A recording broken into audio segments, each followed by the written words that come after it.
if you look at the Friday movie, the draw to that movie was really Ice Cube. He was the draw to the movie.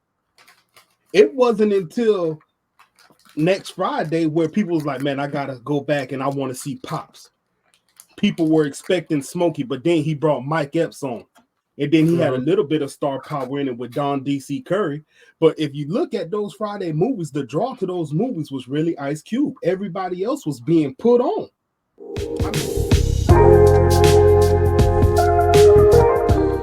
You know, a lot of people talking about pay and how much they was paid on these movies that were extremely low budget. You know, most of these guys work a couple of days, you know, and when you're doing a movie, there's over 100 people working on the movie that need to get paid. Most of them got to get paid every day.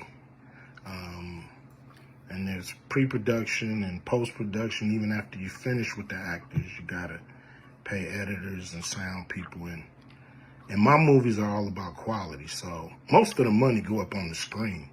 I'm not giving you no bullshit. I'm not giving you no low budget, you know, shit you can laugh at because it's so cheap.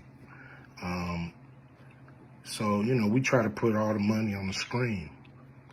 And so any actor that's mad at what they got paid, you know, just look at what you was doing. Look at where your career was at the time.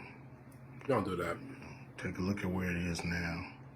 And Friday has something to do with that, I believe. And I put a lot of people in movies, but they ain't never put me in a movie. So you could take that for what it's worth. You know what I'm saying? I've given a lot of these guys opportunities. And I still act, so I'm waiting for a call. I ain't got to produce everything or write everything. You know, I don't really have a problem with what he said as far as where people's career are now versus where they were. Because a lot of them people you didn't know before they got on that Friday movie. So he did put a lot of people on. And if he's working with a small budget and you don't understand where that movie's going to go, I'm sure he did pay him modestly, right? But the pay did increase as the movies went. Now, you've heard why Chris Tucker never went back, right? Rush Hour. Yeah, exactly. His career took off. Chris Tucker wasn't doing nothing. Well, let me not say not doing nothing because that's not true. Did you? Can I talk? The man, I'm not gonna say he wasn't doing nothing because he did do the Apollo and he was doing the stand-up comedy thing, but he wasn't a known household name until he got to Friday. And after Friday took off, this is when he had opportunities like Rush Hour, and some other stuff. I think he did Dead Presidents. He even did a small thing in Jackie Brown. So like Chris Tucker, he catapulted off of Friday, and that's just one person, John Witherspoon. Money Talks. Yeah, he's done a lot of movies. Tiny Zeus Lister, R.I.P. You know, his career took off of Friday. You said The Fifth Element? I didn't say The Fifth Element, no, but that happened for Chris Tucker too. Nia Long, what was she doing before Friday? But Phase on Love, it's a lot of star power that was built off the back of Friday. So, like, the opportunity they got, it was like a door opening. You had an opportunity to walk through it. Chris Tucker did. He didn't come back to Friday. And John Witherspoon, before he passed away, said that's the only reason he didn't come back because he was worth too much money at the time. Yo, but at the same time, the pay didn't increase, though. And I think that's the thing that where the disconnect is, because you were doing several renditions of this and you were still trying to pay these guys pennies on the dollar. No, John Witherspoon said he got more for number 2 and 3. That's the only, and that I can't quote that. I don't know. I remember seeing that video where he was like, the first movie they did get paid light, but then the price went up and up as the movies went on. But you also look, Cube said he tried to put it on the screen. I understand when you're running a business. The man said you got post-production, pre-production. He goes, long after the actors get through, there's still a lot of cost that goes into making a movie. So now I'm not going to sit here and try to pocket watch because I don't understand anything about that business, but I can understand that there's some money being spent on the back end, that these producers and people doing the editing, them people get paid on a day-to-day basis. Some of them might. I get that, but I think after that he probably had a larger budget to go ahead and drop on it because they seen how well the movies did. And I'm not sure, right? This is just my pure opinion. I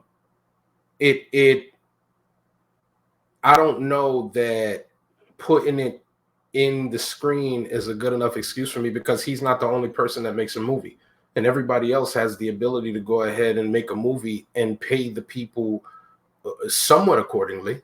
You know what I mean? So it's like if they have this going on, what's the real issue? And if the real issue is the budget, then just say it. You don't because he didn't want to say that it was a low budget BS, this, that, and the third, but that's what it sounds like to me. Yeah, but I disagree with the statement that other movies are paying people according. There's a whole actor strike right now. They've been this is true so to a degree, right? But there's a small percentage of these actors, according to the people in this strike, that are getting the money that I think you and I are thinking of, right? When you say pay people accordingly, some of these background actors and people who do some of these sitcoms and they're not necessarily the main crews, they're saying that they can't afford to pay their bills, so on and so forth. You're right. I did hear that. Yeah, so maybe we're looking at it like if you look at the Friday movie, the draw to that movie was really Ice Cube. He was the draw to the movie.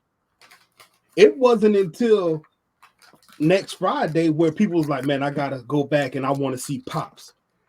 People were expecting Smokey, but then he brought Mike Epps on. And then he had a little bit of star power in it with Don D.C. Curry. But if you look at those Friday movies, the draw to those movies was really Ice Cube. Everybody else was being put on. I mean, literally getting it from the mud. I could say that for Friday, but I don't think it would. Yeah, Friday after next and or next Friday and all that, they were definitely looking for the cameos. So who was a bigger star than Cube in the Friday series? A bigger equal star? to, let's say equal to, even equal to. Well, I don't know. I don't know that I'm gonna look at it from that perspective, right? If we're talking about which character was bigger, because I don't know that Cube was the main character, right? He's the main character in the Friday series, but I almost felt like Smokey's role outshined him because really and truly that was the part that a lot of people were going ahead and quoting all of the lines from. It was Smokey. But there was two more successful films after this is true. That doesn't mean it's not true though. Smokey outshining him. The people, what sat the people in the seats was Cube. When that first Friday trailer came out, it was Ice Cube that they went to see. Now, when they went to see the movie, lo and behold, here comes Chris Tucker. Boom, he takes over the show, right? That's my only point. He does so well. He gets offers to do bigger movies. He does a trilogy with Jackie Chan. He's international now, right? Right. What I'm saying is everybody in these Friday series, they were not as big as they were until they met Cube in those Friday movies.